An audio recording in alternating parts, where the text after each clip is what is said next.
Hello guys, good afternoon. Ito ang ulam namin ngayon guys. Magluto ako ng manok pritong manok guys. So nilagyan ko lang siya ng garlic powder at saka black pepper. Tapos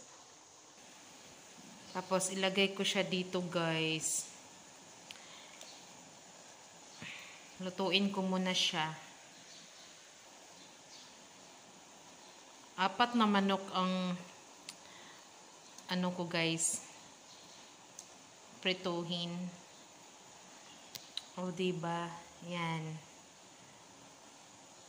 Hayaan ko muna siyang maluto guys. Tapos iprito na siya mamaya.